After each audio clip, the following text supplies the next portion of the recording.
انہی جنرلوں نے جو ہے نا اپنے انبار اور اپنی تجوریاں بھر دی. انہی جنرلوں نے اپنے ملک سے خواتین جو ہے نا ان ممالک میں جو ہے ڈالروں کے عوض ان کو بیچ ڈالا. جنرل مشرف کے ہمیں یاد ہے جو مکے لہراتا ہوا پوری قوم کو للکارتا تھا، لیکن جس دن اس کی وردی اتاری گئی اس کے بعد تو اس کی کوئی حیثیت نہیں رہی. کہنے کا مقصد یہ ہے کہ ہم انڈیویجولز کو مورے الزام نہ ٹھہرائیں، ہمیں اس مافیا کی طرف بھی انگلیاں اٹھانی پڑیں گی، اشارے کرنے پڑیں گے، جس کی بدولت مشرف جو ہے جنرل بنا، ایوب جو ہے جنرل ایوب بنا، یایا جو ہے جنرل یایا بنا، اور جنرل باجوہ جو ہے جنرل بنا. بلوچستان کی صورتحال سے پتہ نہیں آپ لوگ کتنے واقف ہوں گے نہ ہوں گے.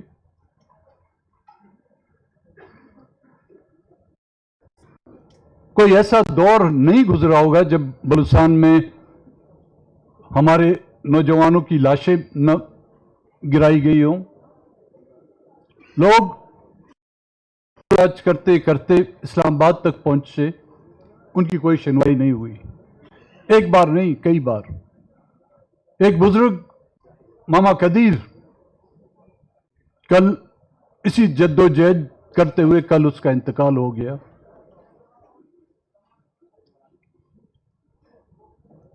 وہ اپنے بیٹے کی بازیابی اور ہزاروں بلوچوں کی وہ آواز بن گیا. ڈاکٹر مارنگ بلوچ اسی اسلام آباد کے، جس کو تمام ملک کا جو ہے دارالخلافہ یا کیپٹل کہتے ہیں، اس میں آئی تھی. نگراں حکومت، جس کو لوگ کیئر ٹیکر حکومت کہتے تھے، جس وقت ان کو نامینیٹ کیا گیا تھا، میں نے اسی دن کہا تھا it's not a caretaker, it's undertaker. اور اس نے اپنے عمل سے، اپنے کردار سے 8 فروری کو مینڈیٹ چوری کر کے یہ ثابت کر دیا کہ حقیقتاً وہ گورکھن، جس کو انڈرٹیکر کہتے ہیں، گورکھن ہی نکلا. جمہوریت کا گورکھن، آئین کا گورکھن، اس ملک کا گورکھن، اور اس ملک میں بسنے والے کروڑوں عوام کے مینڈیٹ کا گورکھن. جس بلوچستان کے جس حلقے سے میں تعلق رکھتا ہوں، ڈسٹرکٹ خوزدار، اس کی 2 تحصیلیں ہیں، ایک زہری اور دوسرا اورناچ. میں اب اس وقت جو آپ سے کہہ رہا ہوں، فلسطین اور غزہ بہت دور ہے، لیکن کوئی وہاں پر جا کے دیکھے زہری اور اورناچ کے حالات غزہ اور کشمیر سے جو ہے بہتر نہیں، بدتر ہیں. لوگ ایک وقت کی روٹی کے لیے محتاج ہیں.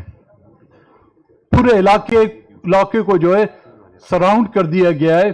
نہ کسی کو زہری اورناچ سے نکلنے کی اجازت ہے، نہ ہی کسی کو اس علاقے میں اپنے بچوں کے لیے راشن لے جانے کی اجازت ہے. جب ایسے معاملات پر ہم بولتے تھے، ہمیں سب شک کی نگاہ سے دیکھتے تھے. جب ہم اپنے پیاروں کی بازیابی کے لیے بات کرتے تھے، تو اسی اسلام آباد میں، انہی ایوانوں میں ہمیں لوگ کہتے تھے کہ کیا بیہودہ باتیں کرتے ہو. ریاست بھی کبھی کسی کو اغوا کر سکتی ہے، ریاست بھی کبھی کسی کے بچوں کو اٹھا جا سکتی ہے، ریاست بھی کبھی اپنے شہریوں کا جو ہے قتل عام کر سکتی ہے.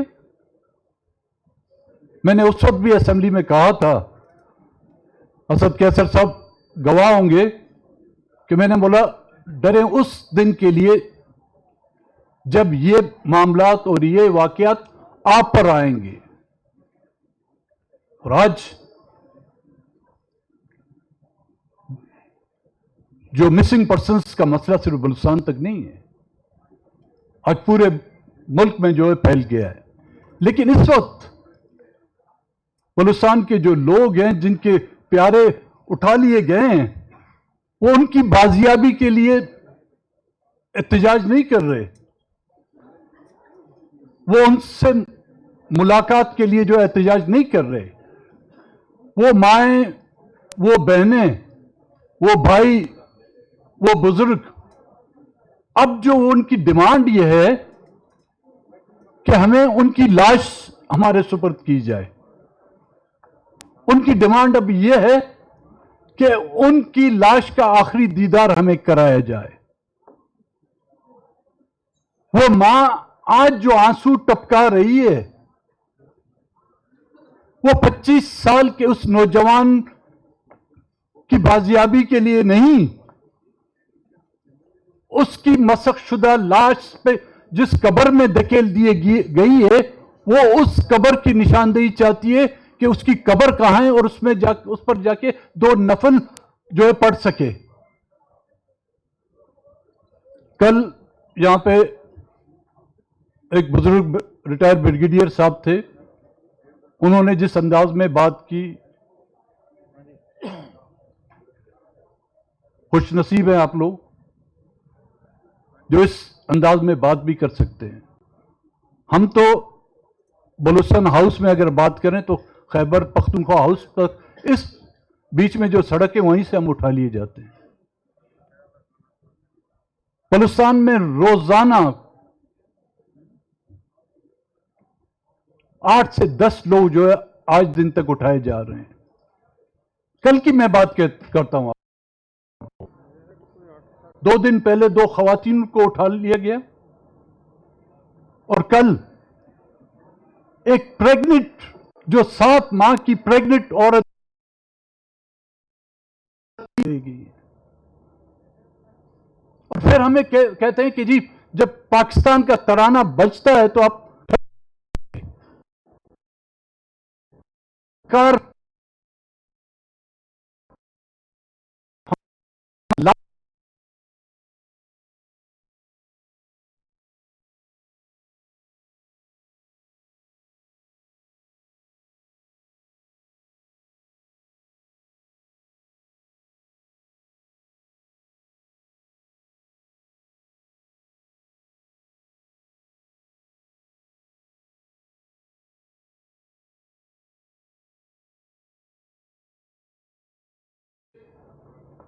ہم نے ان تمام مسنگ پرسنز اور ان اسٹوڈنٹس سے رابطہ کیا تھا.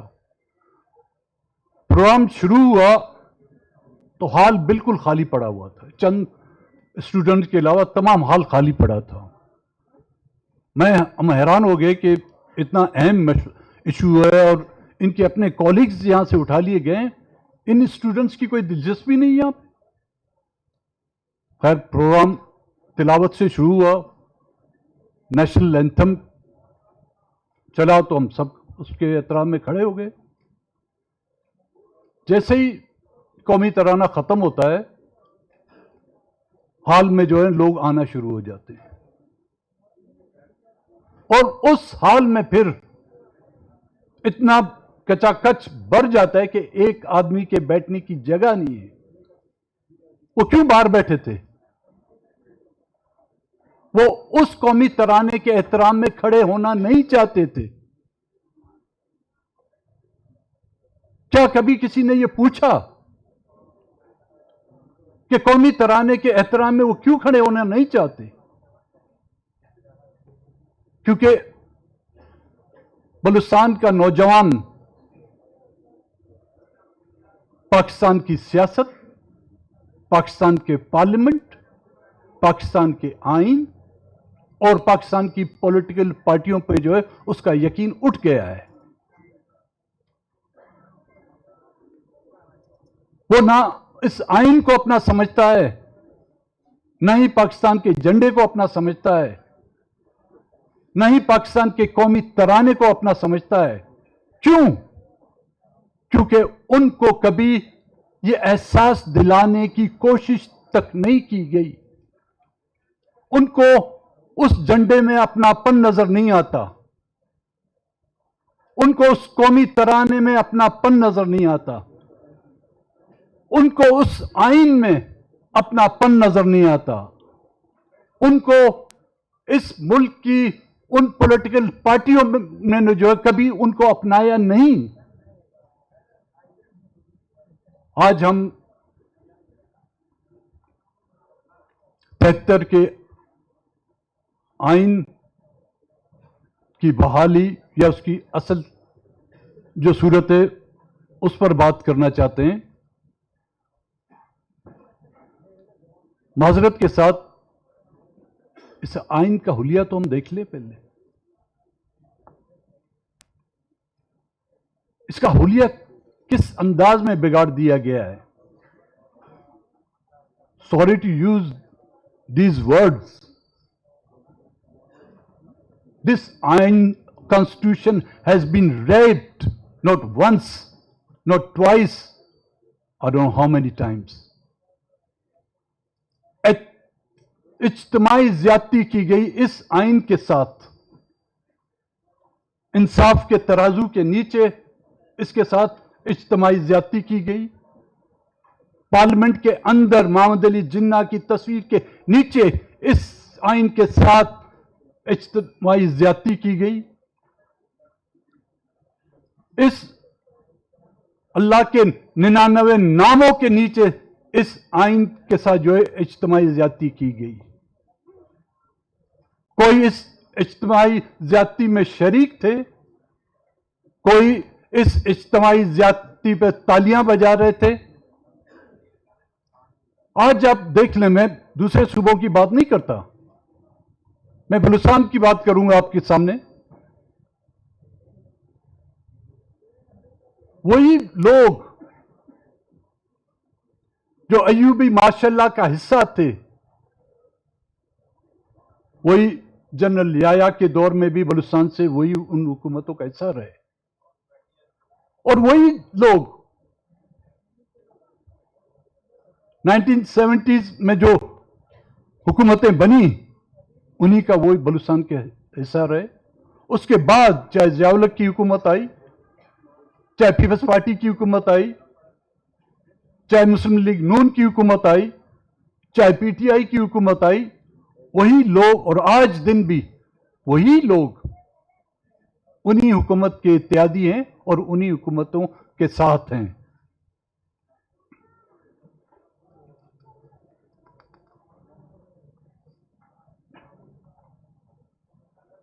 اور وہ آئین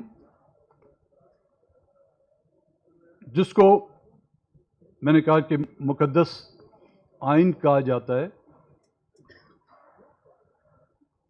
جب ہم اس کے نعم البدل کی بات کرتے ہیں، میں یہ سمجھتا ہوں کہ میرے یہ نکات آپ لوگوں کے لیے قابل قبول نہیں ہوں گے، لیکن میں اس وقت بلوچستان کے اس نوجوان کی ذہن کی سوچ جو آپ کے سامنے رکھنا چاہتا ہوں. بلوچستان میں آبادی تو ہماری بہت کم ہے، شاید پنجاب کے کسی ایک ڈویژن یا ایک ڈسٹرکٹ ضلع کے برابر بھی نہ ہو، لیکن اس آبادی میں بھی 65% جو ہے نا اس طرح کے نوجوان ہیں. ان کا اعتماد میں نے بولا بالکل اٹھ چکا ہے. آئین سے، ریاست سے، ریاستی اداروں سے، تمام سے جو ان کا اب وہ اعتماد جو ہے ختم ہو کے رہ گیا ہے. پہلے ہمیں یہ دیکھنا چاہیے کہ 1947 میں جب یہ ملک آزاد ہوا، وہ کہتے ہیں بڑا ایک سوالیہ نشان، آزاد ہوا یا بنایا گیا، وہ ایک لمبی بحث ہے، شاید کچھ لوگ ہم پہ اس پہ ایگری نہیں کریں. یہ ملک کئی عرصے بغیر آئین کے چلتا رہا. جنرل مشرف کا دور تھا، میں بائی روڈ آ رہا تھا تو ہمارے یہاں تو چیک پوسٹیں ماشاءاللہ اتنی زیادہ ہیں. فوجیوں نے روکا مجھے کسی چیک پوسٹ پہ, تو میں نے پوچھا بھائی کیا بات ہے؟ کہتے جی گاڑی کے کاغذات دکھائیں. تو کاغذات تو تھے, میں نے بولا چلو تھوڑا اس کی بھی تفریح لے لیتا ہوں. تو میں نے کہا گاڑی کے تو کاغذات تو نہیں ہیں میرے پاس بھائی. کہتا ہے کاغذات نہیں آپ کے پاس؟ میں نے نہیں. کہتا ہے بغیر کاغذات کے آپ گاڑی کیسے چلا سکتے ہیں؟ تو میں نے بولا آپ لوگ بغیر کاغذات کے جو ملک چلا سکتے ہیں, میں گاڑی نہیں چلا سکتا. مطلب بغیر آئین کے آپ لوگ ملک چلا سکتے ہیں, ہم ایک گاڑی بھی نہیں چلا سکتے.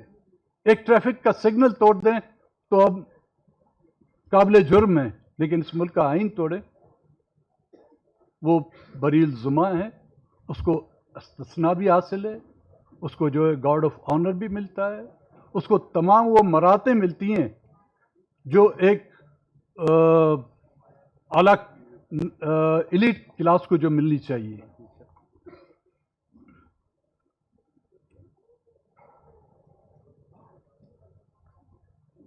1956 میں ایک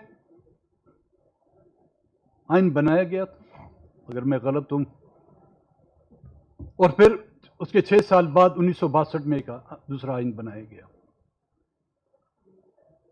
نہیں چل پائے. 6 سال کے بعد ایک نیا آئین 1962 میں لایا گیا, وہ بھی نہیں چل پایا. کیوں؟ کیونکہ اس وقت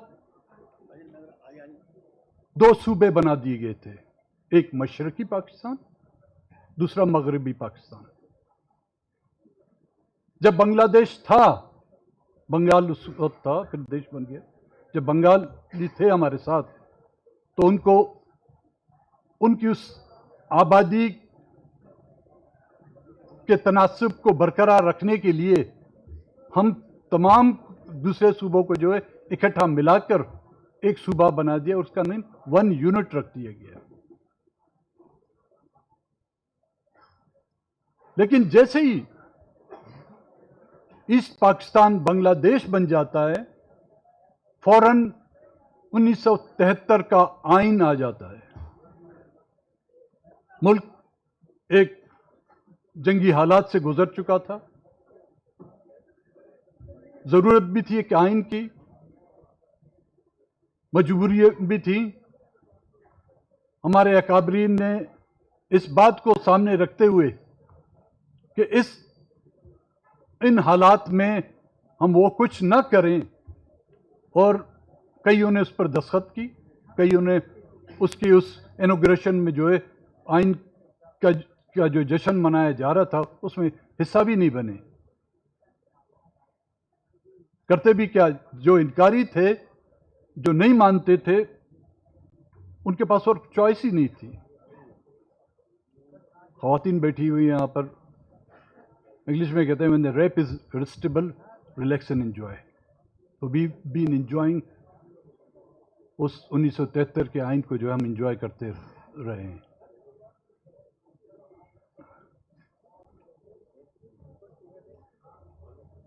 اور اس 73 کے آئین کو جس کو مشترکہ یا کیا لفظ کہتے ہیں متفقہ آئین کہا جاتا ہے, جیسے ہی وہ 73 کا آئین پاس ہوتا ہے, اور وہی مطالبات جو بنگال کے لوگ کر رہے تھے, جو 56 کے الیکشن میں آپ نہیں کانسٹیٹیوشن میں آپ لوگ نہیں لائے اپنی حق درمی کی وجہ سے, جو 1962 کے کانسٹیٹیوشن میں آپ لوگ نہیں لائے, لیکن جیسے ہی بنگالیوں سے آپ نجات مل گئی, 73 کے آئین میں آپ لوگوں نے تمام وہ سکھ جو ہے بنگالیوں کی ڈیمانڈ تھی وہ آپ اس میں کسی حد تک آپ لوگ اس میں شامل کر دیے.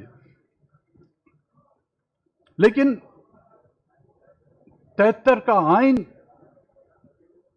منظور ہوتے ہی اس کا جشن بلوچستان میں جو ہے توپوں اور ٹینکوں اور بندوقوں کی آوازوں سے جو ہے ہمیں سنائی دیتے ہیں. 73 کے آئین کے تحت ایک منتخب حکومت کو برخاست کیا جاتا ہے,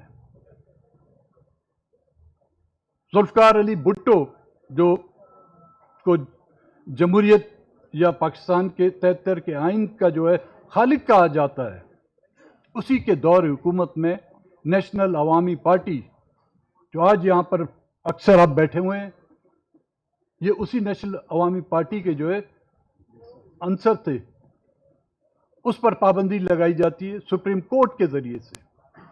آج ہم کہتے ہیں نا جی کینگرو کورٹس ہیں، تو اس وقت کے کورٹ کو کیا تھے؟ انہی کورٹوں نے تو نیشنل عوامی پارٹی پر پابندی تو انہوں نے لگائی تھی، اور وہ ملٹری آپریشن، اور مزے کی بات،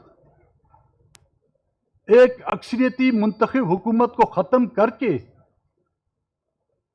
ایک ایسی حکومت قائم کر دی گئی جس نے صوبائی اسمبلی سے اعتماد کا ووٹ بھی نہیں لیا گیا تھا، لیکن اس دور حکومت کو جمہوری دور حکومت کہا جاتا ہے۔ اس دور حکومت میں بلوچستان اسمبلی کا کوئی ایک اجلاس تک نہیں بلایا گیا، لیکن کہتے ہیں کہ جی 73 کا آئین جو ایک جمہوری آئین تھا، اور اس جمہوری حکومت اور اس جمہوری دور کے دوران جو ہے بلوچستان میں جو ہے خوشحالی لائی گئی۔ تو آج ہمیں کہا جاتا ہے کہ جی 73 کے آئین پر ہم اعتماد کریں۔ میرا یہ سوال ہے، میں یہ بحیثیت ایک کمپوننٹ تحریک تحفظ آئین پاکستان کے حوالے سے نہیں کر رہا ہوں، میں بلوچستان کے حوالے سے یہ سوال کرنا چاہتا ہوں کہ وہ 73 کا آئین جو میری ماں بہنوں کی عزت نہیں بچا سکتا، وہ 73 کا آئین جو اپنے آپ کو بچا نہیں سکتا، وہ 73 کا آئین جو بلوچستان پر ہونے والے 5ویں ملٹری آپریشن کے نتیجے میں ہلاک شدگان، شہید شدگان کے ورثاؤں کو جو انصاف نہیں دلا سکتا، وہ 73 کا آئین جو چادر اور دیواری کے اندر ہماری ماؤں بہنوں کی حفاظت نہیں کر سکتا، کیا یہ 73 کا آئین پولس سرات کے طور پر ہمیں جنت میں پہنچا سکے گا؟ نہیں۔ میں سمجھتا ہوں 73 کے آئین کو اب ہم جتنی بھی جان ڈالیں، وہ 73 کا آئین جو اپنے خالق کو نہ بچا سکا، جو اس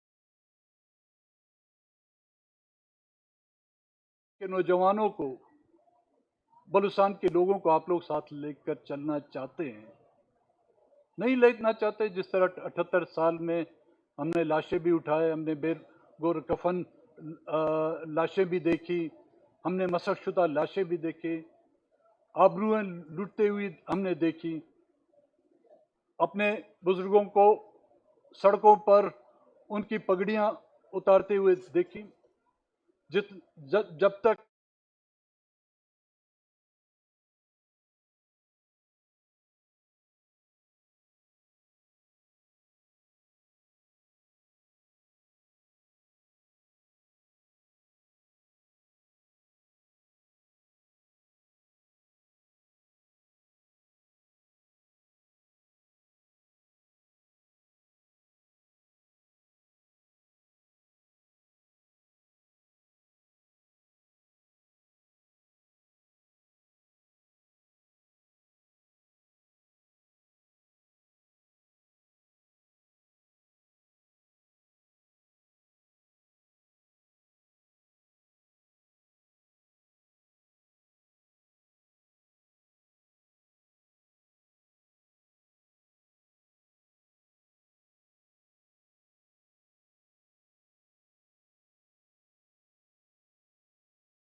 آزاد ہیں، اور 26ویں اور 27ویں آئینی ترامیم کے بعد تو وہ مزید اتنے آزاد ہو گئیں کہ بغیر پروں کے جو اڑنے لگی ہیں۔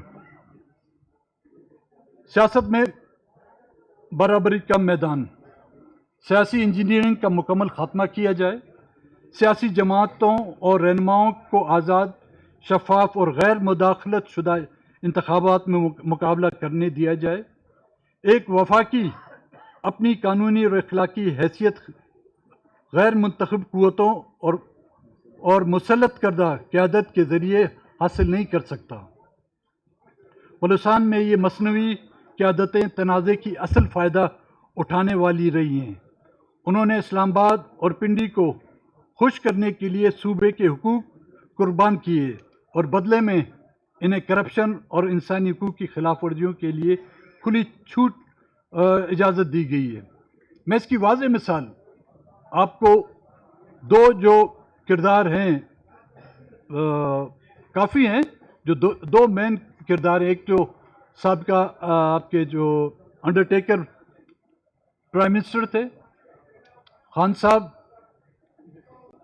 دائیں طرف بیٹھے ہوئے ہیں میرے، اور ساجد ترین صاحب بیٹھے ہوئے ہیں، ان کا تعلق بلوچستان کے ان پشتون علاقوں سے۔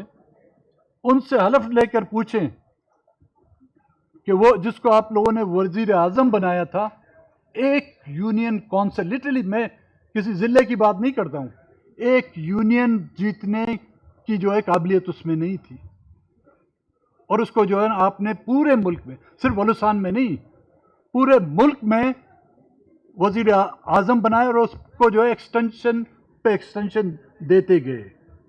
اور دوسرا جو آپ نے وزیر اعلیٰ بنایا ہوا ہے بلوچستان کا، سرفراز بگٹی صاحب، لٹرلی اگر فری اور فیئر الیکشن ہو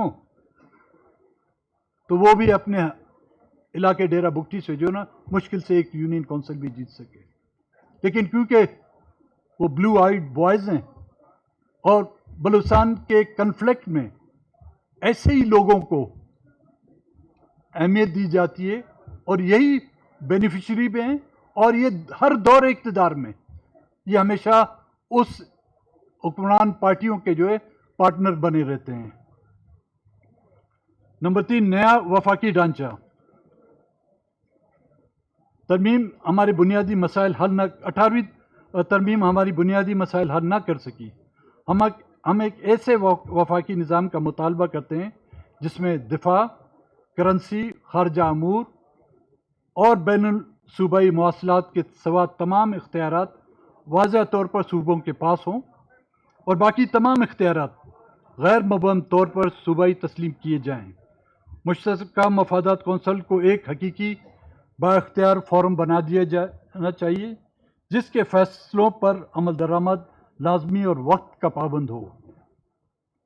نمبر 4، 2 ایوانی پارلیمان میں توازن۔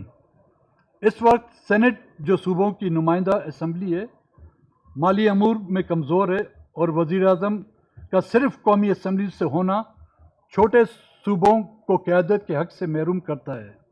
ہم آئینی ترامیم کے ذریعے مطالبہ کرتے ہیں کہ سینٹ کو مالی بلوں میں قومی اسمبلی کے برابر اختیارات دیے جائیں، وزیر اعظم دونوں میں سے کسی بھی ایوان سے منتخب ہو سکے، دوسرے ایوان سے ایک نائب وزیر اعظم مقرر ہو جو مشترکہ مفادات کونسل کی سربراہی کرے اور بین صوبائی ہم آہنگی کی ذمہ داری سنبھالے۔ نمبر 5، صوبوں پر وفاقی قبضوں کا خاتمہ۔ آئین کی وہ شکیں جو ہنگامی حالات کے نام پر گورنر راج جیسے اقدامات کی اجازت دیتی ہیں، یا تو سخت عدالتی نگرانی کے تحت محدود کی جائیں یا مکمل طور پر ختم کی جائیں تاکہ صوبائی عوامی مینڈیٹ کو آسانی سے پامال نہ کیا جائے۔ نمبر 6، قدرتی اور سائری وسائل پر حق ملکیت۔ آئین کے آرٹیکل 158 اور 172(3) پر کبھی سنجیدگی سے عمل نہیں ہوا۔ ہم مطالبہ کرتے ہیں کہ صوبوں کو اپنے دائر اختیار میں موجودہ قدرتی اور ساحلی وسائل کا بنیادی یا مکمل قانونی مالک تسلیم کیا جائے، رائلٹی کا کم از کم 50% حصہ پیداوار کرنے والے ضلع کو ملے، شفاف اور آڈٹ شدہ ترقیاتی فنڈز کے ذریعے مشترکہ مفادات کونسل کے تحت ایک مستقل ریسورسز کمیشن قائم کیا جائے جو سالانہ حسابات شائع کرے۔ Number 7، NFC award.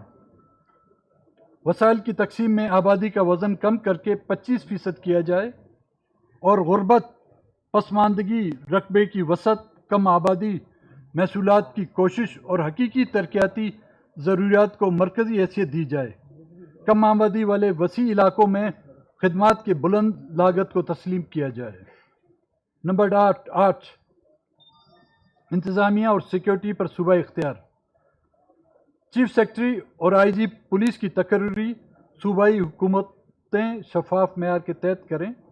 مقررہ مدت کے ساتھ وفاقی بیوروکریسی اور مسلح افواج میں تمام صوبوں کو مساوی نمائندگی دی جائے۔ صرف آبادی کی بنیاد پر نمائندگی کا ماڈل ناکام ہو چکا ہے۔ اس کی میں وضاحت یہ کروں گا، کہا بھی یہ جاتا ہے اور آپ لوگ شاید اب تسلیم بھی کریں گے کہ بیوروکریسی میں تعداد ایک صوبے کی حد سے زیادہ ہے، اور اسی طرح افواج پاکستان میں بھی تعداد ایک صوبے کی زیادہ ہے۔ تو اس لیے ہمارے یہاں، آپ پنجاب کے لوگ برا نہ مانیں، ہمارے یہاں فوج کو پاکستان کی فوج نہیں کہا جاتا، اس کو پنجاب کی فوج کہا جاتا ہے، کہ آبادی اس کی زیادہ ہے، بیوروکریسی میں بھی اس کی آبادی زیادہ ہے۔ اگر اس میں اگر برابر حصہ دے دیا جائے تو اس کو شاید پھر پاکستان کی فوج لوگ کہنا شروع کر دیں گے۔ وفاقی اداروں میں صوبائی شمولیت۔ بندرگاہوں، توانائی اور معدنیت سے متعلق وفاقی اداروں اور سرکاری کمپنیوں کے بورڈز اور اعلیٰ انتظامیہ میں صوبوں کی برابر نمائندگی یقینی بنائی جائے۔ کسی صوبے سے متعلق فیصلہ اس کی شمولیت کے بغیر نہ ہو۔ نمبر 10، گوادر کے عوام کے لیے وفاقی ڈھانچے کے اندر گوادر پورٹ کی عملی نگرانی حکومت بلوچستان کو منتقل کی جائے۔ مقامی ملازمت، لوکل کنٹینٹ، محفوظ بلدیاتی آمدن اور کمیونٹی مفادات کی ضمانت کے ساتھ ایک آزاد ریگولیٹر کی نگرانی میں ہو۔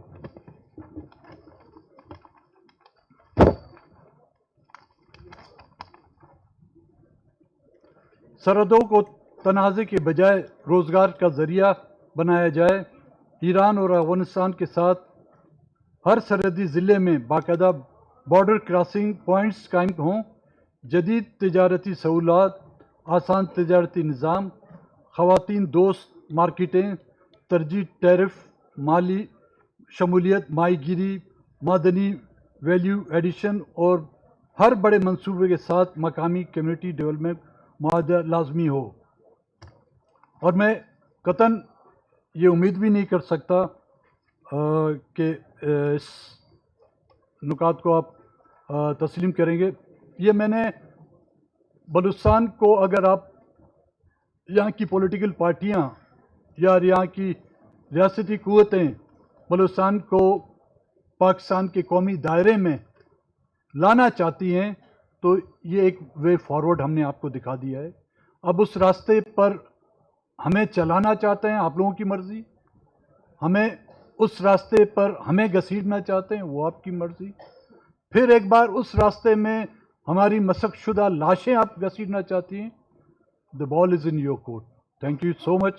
آپ تمام حضرات کا تہ دل سے مشکور ہوں، اور میری کسی بھی بات آپ سے آپ کی دل آزاری ہوئی ہے تو اس کی میری احمقی کا نام دے کر مجھے معاف کریں۔